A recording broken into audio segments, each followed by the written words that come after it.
Hello again, Brian here from You've Got Smart Integration. I hope you're all doing well. Before we start, please subscribe to our channel to learn more about your system or any systems that we can do for you. There's loads out there and there's lots to learn, so we'll be covering as many different aspects as we can over the coming videos. Today we're going to talk about Opus and the sorts of things that can go wrong with the various Opus systems. Now, some of you will know Opus by the Opus 300, the Opus 500 or the Opus 6 series.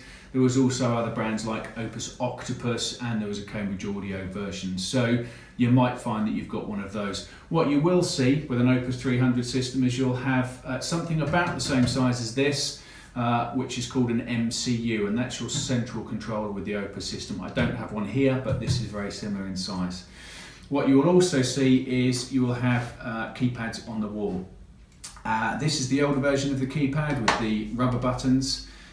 This is probably at least 10 years old, this keypad, so if you've got one of these, you've got quite an old system, may even be older than that. This was the latest version that was in production just before they left. You might have a white keypad or you might have one of these brushed metal ones. Okay, so the Opus 300 system, actually really simple. 4x4 or effectively up to 8 rooms with 4 main zones and 4 subzones. All of the keypads look the same, so you would have all of these or all of these, okay?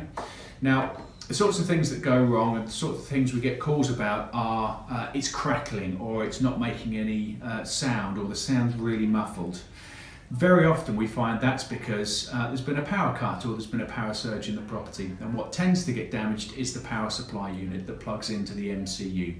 So the first thing to do is to go to your MCU, trace the power supply out of there, and it'll say PSA 65U. That was the power supply that was available from Opus. There may be 2 of them. If you've got main zones and subzones, there may be 2 of those power supplies. So have a look at those, and that's the first place to go. Can you get them? PSA 65Us, do a search online and you'll find that various places like Radio Spares and people like them have them in stock or the equivalent. The thing to do is to look at what the voltage and the amps are and match that, but it's pretty easy to do. That's the first thing to think about, and it's the cheapest and easiest. The next step up from there with problems tends to be with the amplification, and the amplification is actually in the back of the keypads. So you can actually see that the keypads themselves were sunk into the wall with quite a deep back box, okay? And in there you can see there's heat sinks all over the place, but there is also a little amplifier in there. It wasn't very powerful, it was 8 watts, but it was good for a subzone or for a basic system. You've also got the speaker cables off there, and then you've got the control and so on. So it's possible, but less likely than the power supply that this sort of thing would be damaged. If you replace the power supplies and there's still a problem, then you need to look at these. The other thing you need to look at is the MCU itself. Again, this isn't one, but it looks a lot like this. It'll have all the cables coming out of it. If the MCU is faulty, you need to give us a call. If these are faulty, you need to give us a call. If it's the PSA 65U, then you can probably do that yourself, but feel free to give us a call and we'll be able to give you some advice on that. So that's Opus 300, nice and simple, basic stuff. The other thing that you might find with it, just quickly, is that the IR is a problem. If the IR is a problem, give us a call and we'll talk you through some things that you can go through, or we can send out one of our really experienced engineers who can go through the system with you.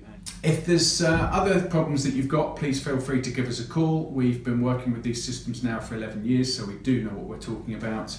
I think I've covered most of the basic problems that go wrong with Opus. If you go through those steps and you find that it's still not working or you can't identify a red light or something like that, then please give us a call and we'll be able to talk you through it.